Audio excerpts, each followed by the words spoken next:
स्वागत है आप सभी का। जूनियर एडेड शिक्षक भर्ती को लेकर के बात करेंगे और साथ ही साथ यहाँ पर कुछ भर्तियों में नियुक्ति पत्र वितरण की डेट बहुत जल्द नोटिस के रूप में आप सभी को देखने को मिल सकते हैं।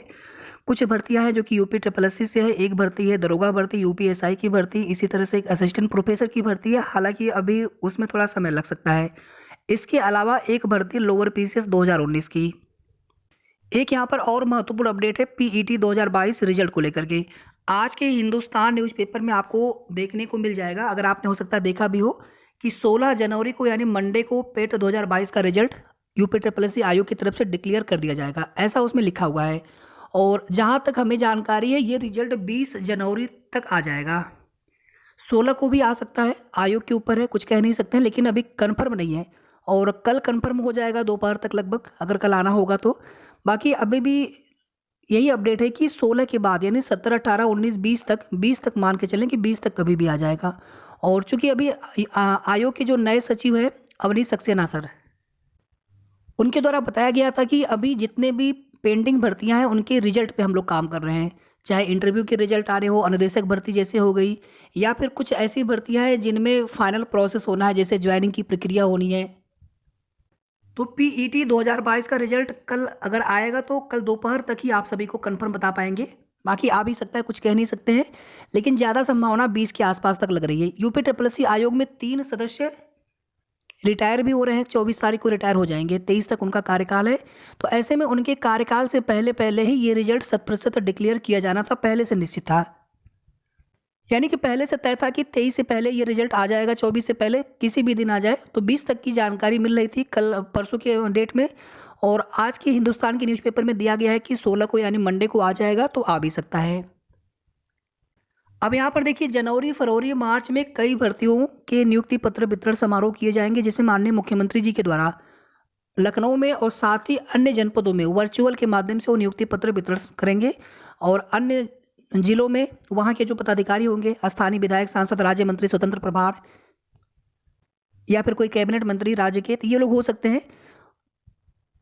जिसमें हमने आपको बताया कि यूपीएसआई हो गया, लोअर हो गया, एएनएम भर्ती होगी, महिला स्वास्थ्य कार्यकर्ता, जूनियर असिस्टेंट के भी चांस काफ़ी ज़्यादा हैं, लेकिन नेक्स्ट मंथ फरवरी में। इस महीने के चांस अगर देखेंगे तो एएनएम के चांस है। यूपीएसआई की भी नोटिस जल्द देखने को मिलेगी। लोअर का नेक्स्ट मंथ फरवरी में जल्दी ही देखने को मिल जाएगा। जूनियर असिस्टेंट में थोड़ा सा समय लग सकता है, क्योंकि इसमें डिपार्टमेंट अलॉटमेंट होना है। और लोअर में और जूनियर असिस्टेंट में जिनके भी प्रोविजनल लगे होंगे उनका भी बाद में किया जाएगा, पहले फ्रेश वालों के लिए यहाँ पे प्रोसेस किए जाएंगे। अब यहाँ पर जूनियर एडेड शिक्षक भर्ती में भी हो सकता है नियुक्ति पत्र वितरण नेक्स्ट मंथ तक, लेकिन कैसे? सबसे पहले यहाँ पर शासन का निर्देश हो जाए स्पष्ट कि ये भर्ती हमें जल्द से जल्द पूरी करानी है। अभी जैसे यहाँ पर आप देखेंगे कि जो 90-97 पास अभ्यर्थी हैं, कोशिश कर रहे हैं अपनी तरफ से कि किसी तरह से अपने मामले की सुनवाई तो हो, पहले सुनवाई होगी तो मामला फाइनल भी होगा, स्टे भी हटेगा, कम से कम स्टे से राहत मिल जाए हमें। तो इसके लिए सुनवाई होना आवश्यक है। अभी आप देखेंगे कोर्ट, पहले कोर्ट नंबर 33 में सुनवाई होती थी, बेंच कई है, कोर्ट नंबर कई है, लेकिन कुछ आप देखेंगे जज साहब कभी मामले ट्रांसफ़र होते हैं, कभी कुछ अन्य मामले सुने जाते हैं उनके द्वारा, या कभी डिवीज़न बेंच में कुछ जज साहब चले जाते हैं, या कुछ आप देखेंगे ट्रांसफ़र भी होते रहते हैं।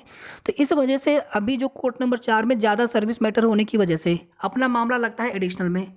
पहले फ्रेश केसेस सुने जाएंगे, उसके बाद ही एडिशनल का नंबर आता है, उसमें भी सुनवाई, सीरियल नंबर कितने नंबर पर लगा हुआ है उसमें भी सुनवाई हो पाएगी कि नहीं हो पाएगी, कोई गारंटी नहीं होती। सुनवाई हो भी सकती है, नहीं भी हो सकती है। वहाँ पर शासन सरकार चाहे तो अर्जेंट बता करके मैटर को फ्रेश में भी लिस्टेड करवा सकते हैं, या फिर एडिशनल में मामला बिल्कुल ऊपर लिस्टेड करवा सकते हैं।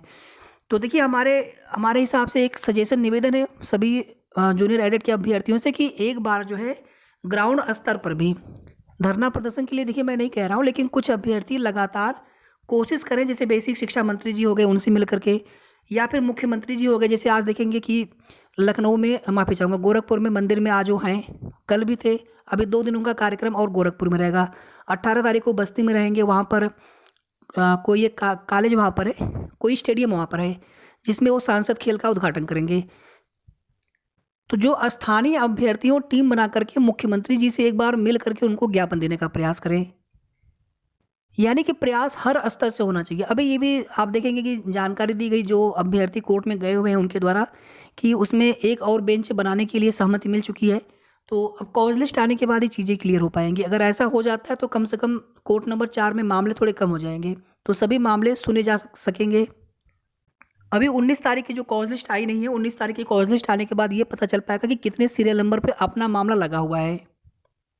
तो साथियों, निराश न होने के बजाय हमें किस पैरेलल में साथ-साथ से किसी अन्य भर्ती की भी तैयारी करते रहना चाहिए और इस भर्ती में भी जो भी कोशिश सभी अभ्यर्थी अपने स्तर से कर सकते हैं, उन्हें करते रहना चाहिए।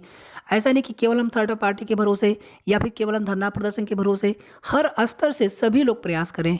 थर्ड पार्टी से अभ्यर्थी वो अपनी कोशिश कर रहे हैं, कुछ अभ्यर्थी ग्राउंड स्तर पे अपने अपने प्रयास करते रहें, कुछ अभ्यर्थी जो लखनऊ के प्रयागराज के नहीं भी हैं, लेकिन मुख्यमंत्री जी का किसी जिले में कार्यक्रम होता है, विशेष करके गोरखपुर के जो अभ्यर्थी हैं उनके लिए तो बहुत अच्छा अवसर होता है कि मुख्यमंत्री जी का जनता दर्शन कार्यक्रम लगता है।